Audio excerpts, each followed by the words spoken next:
In a world where hustle culture collides with wellness warnings and workplace demands keep evolving, how do we stay sharp without burning out?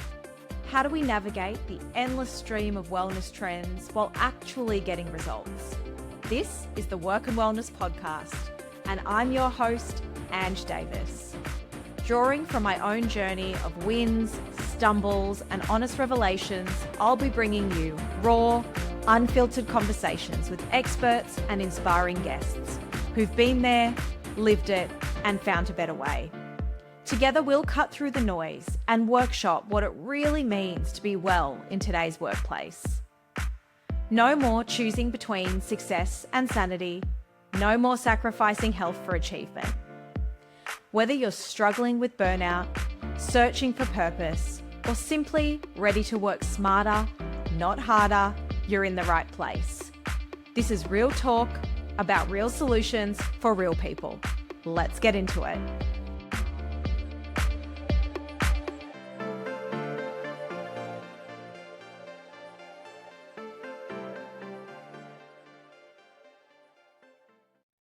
Hello, friends. Welcome to the show. Today, I want to talk about something that I've been hearing a lot in the last couple of months in leadership workshops, talking to my friends in corporate, even in the Pilates studio. I'm hearing a lot of people who are experiencing change fatigue or feeling worried about changes to their workplace particularly. And it's really not just one big change that I'm feeling people are worried about or fatigued by, but constant change that's happening in the workplace. So this might be new structures, new leaders, new systems, new priorities, new expectations, sometimes all of those things at once. And most people aren't resistant to change, although our brains don't love change, they love stability. But a lot of people really do agree that change is the only constant in life. And most people are extremely capable and adaptable and smart, but they're feeling tired of continuously having to get across changes to the way that they operate within the workplace. And so this episode is really about how to deal with change at work. And it's not about pretending everything's fine or feeling like you have to push harder, but really about by understanding what change actually does to us and how to respond to the change in a way that is protective to your energy, particularly if you're a leader, but also if you're a recipient of the change. So change feels hard because it's not just operational, it's actually psychological. And even positive change creates uncertainty. And as I mentioned a moment ago, our brains do not like uncertainty. Our brains crave regularity, routine, the same thing over and over again. And when we have uncertainty, it's stressful for our nervous system. When we're experiencing change, our brains are constantly asking, what's expected of me now? Am I doing this right? Where do I focus? What matters? How do I prioritize? How am I going to learn this new thing? Is my job safe? And all of those things cause a low level of vigilance day after day that create a really overpowering mental load on our brains. And over time, when all of these changes we're experiencing regularly compound, it can lead to irritability, decision fatigue, overthinking, disengagement, or that feeling of no matter what you do, you just constantly feel fatigued and tired. And I know a lot of people are feeling that way. I've spoken to a lot of people who are saying that we're only just on the 2nd of February and we're already feeling like we are tired. We're 1 month only into the year and people are tired. And it's because people's systems are overloaded. We couple that with all of the change in the external world. And if you listened to last week's podcast, you would have heard the impact that social media is having on our brains. It's no wonder that we're feeling exhausted and overloaded.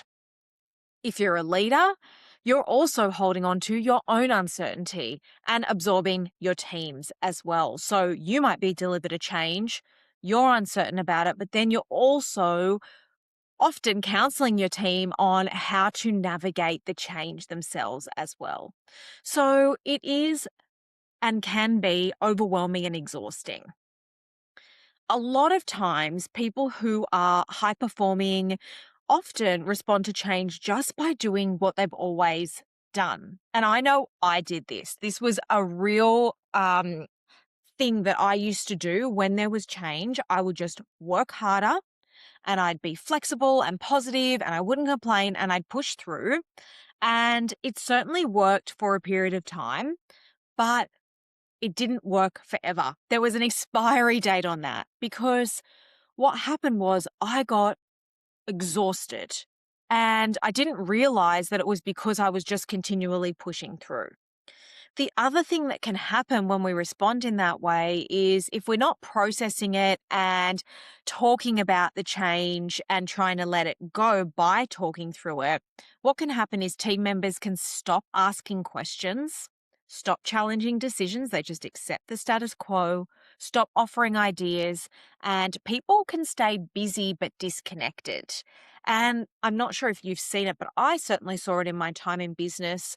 It's really how you end up with that presenteeism. People are there, but they're not psychologically engaged. They're checked out mentally.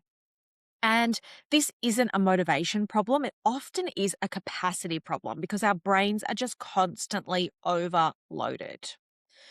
So, one of the most useful ways I think to shift our mindset in relation to change at work is that we don't need to like the change. We don't need to control the change, but we do need clarity on what's in our individual control within the change. And this is a little bit of that locus of control work. We shift the locus of control from external, things we can't change ourselves. If a change is rolled down, it's very rare that we're going to be able to influence that change because by the time it's rolled out to us, the decision's already been made, it's been debated, and it's often been financially costed, whatever that change is. So it's really about understanding and being very clear on what's in our control within the change and simply focusing on that because we can waste a lot of energy disagreeing with the change, trying to change what has been rolled down when it's already been locked in and decided. So, a way to really help us combat that overwhelm is to focus on what's in our control within the change. Some of the questions that are really helpful to ask ourselves: what do I still have influence over? What decisions can I make? What standards do I want to hold? And how do I want to show up through this change? So it's really clear that we can't force certainty. Nothing is certain, but it's really about anchoring ourselves to what we can control within this change that's happening, whatever it is within the organization. So, some practical tools that can really help us stay grounded during a period of change within our workplace is to temporarily narrow our focus. So, this is particularly helpful if we're feeling overwhelmed by the change. And trying to do everything and get across every single thing can lead to burnout and overwhelm. So, I always like to ask, what are one or two priorities I actually need to focus on right now? What can wait for me to get across? And what can I show up and do 80%, not 100%? So it's not really about lowering your standards, but it's about managing your energy so that you can get through the change process. And the reason I say what can wait is often when big changes come through an organization or a team, there are parts of it that you don't need to be across right now. You might need to be across them in the future, but it's about having a look and discerning what do I need to be across right now. If you're a leader, this is something that's really helpful to do for your teams when you're communicating change. Here's the whole change, but if there's something I really want you to focus on in the next 2 weeks, and then the next 4 weeks, and then the next 6 weeks, it's these things. So get across those first. They're the non negotiables, the absolute minimum things to get across. The remainder you can get across in your own time. So temporarily narrow that focus if there's overwhelm. The second thing is to create personal stability anchors.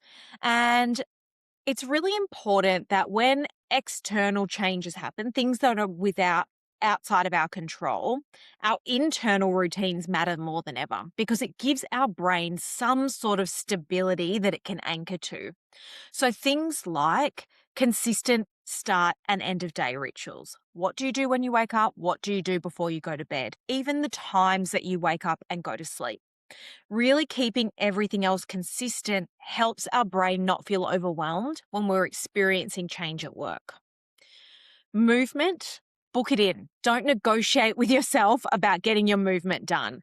Book it in your calendar. I find it really helpful on a Sunday evening to look at my calendar for the week ahead, book in all my movement, book in my personal habits, and then everything else falls around it. That gives you routine and stability. And then any non-work touch points that make you feel grounded, whatever that might be. It might be connecting with family and friends. It might be mindfulness and meditation, whatever works for you. And keep a really good routine through a period of change because that's what helps you feel like there are parts of your life that are within your control, which is really important to help stop that overwhelm. The third thing is to name what's actually hard. So, a lot of times stress comes from what's unspoken. And I've done it before where a change is rolled out. There are things that I'm feeling are really difficult, but I think it'll be career limiting if I say anything. And then so I'd hold everything in and it would just create a lot of unnecessary stress. Whereas just acknowledging things like this feels unclear, this is a lot to hold. I'm adjusting at the moment. It might take me a little while to get my head around it, reduces that internal stress and pressure. And it's even more helpful if you can share that with your leader or a trusted colleague.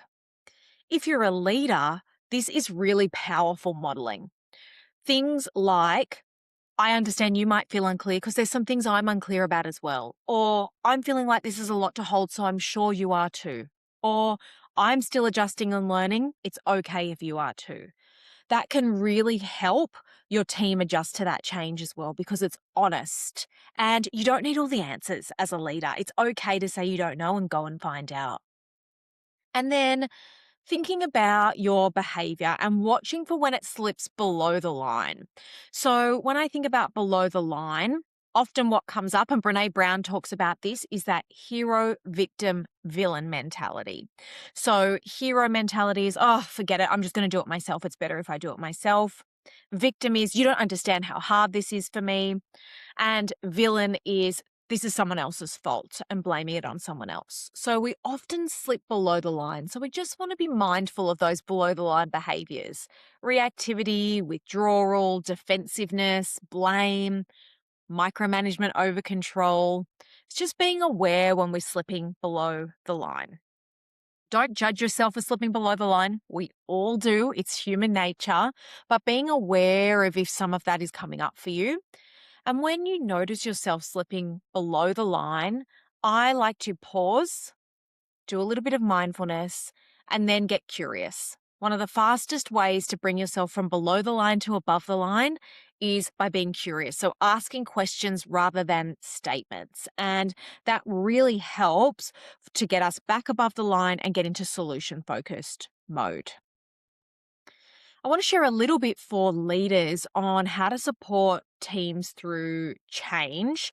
And no doubt leaders are well supported by their change teams for this, but there are a few things that I think really do make a big difference. If you lead people during a change, teams really need three things. They need context. So even if the decision's not final or you're giving them a heads up to the change early, people need to understand why things are shifting. That is the most important thing for people. We are meaning making beings and we want to know why. And don't sugarcoat it. Don't wrap it in some fancy why. Just be really honest. Even if it's a cost cutting exercise, be honest about why something's changing. They also need consistency. So, where possible, keep your regular rhythms, check ins, expectations, communication style. Because when there are other things changing, they will value consistency from their leader. Keep your regular team meetings, keep your one on ones. Often, when we get busy during times of change and we think there's nothing to share, we'll cancel one on ones with our team. But that's often an opportunity that someone has been holding on to a question they've wanted to ask all week, and they wanted to ask that in their one on one, even if they haven't given you the heads up. So I always continued to hold one on ones. And then if we got into that one on one and there was nothing to talk about, we'd just cut it early. And then finally, permission. So allow people to slip below the line if they need to, but make sure they're recognizing that and that they're ready to come back above the line, because otherwise people will be saying it and they'll be white anting behind your back without the ability to say it. If they feel they can trust you to say it, then you're going to be able to address it and get ahead of any issues that come up. So this is really about creating psychological safety during the change, and it means that people can be humans while they're adapting to that change. So, if you're dealing with a lot of change at work at the moment, which many of us are, a couple of things to remember. Struggling with change does not mean you're bad at it. We are humans and we naturally don't like change. We like consistency. So give yourself a break, and sometimes it can be really helpful to say to yourself, I know that this change is hard, but these are the things that I'm going to work on to try and get better at it. Sustainable performance is not about just endless change without impact.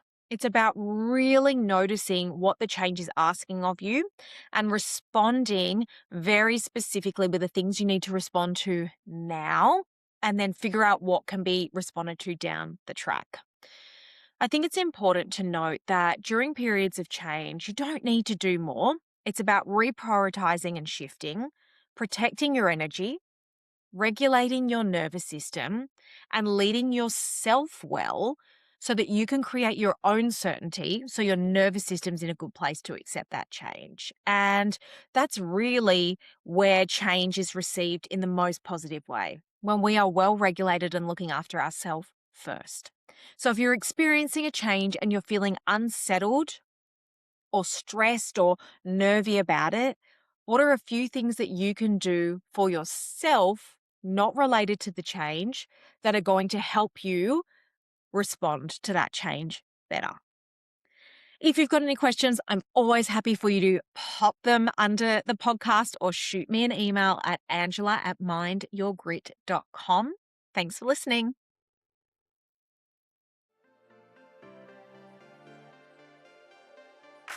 Thanks for joining me on Work and Wellness. If today's episode resonated with you, remember, someone in your network might need to hear this too. Share it with a colleague or friend who could use these insights. I'd love to keep the conversation going, so find us on Instagram at Mind Your Grit, where we share daily tips and continue these discussions. And if you found value in today's episode, please take time to rate and review the show. It makes such a huge difference and helps other people discover conversations they might really need. Don't forget to hit subscribe so you never miss an episode. Each week, we're building a community of people who believe that success and well-being go hand in hand. You can find the notes, resources, and links from today's episode at mindyourgrit.com. This is Work and Wellness with Ange Davis. Your work matters, your wellness matters, and this is where it all comes together. See you next week.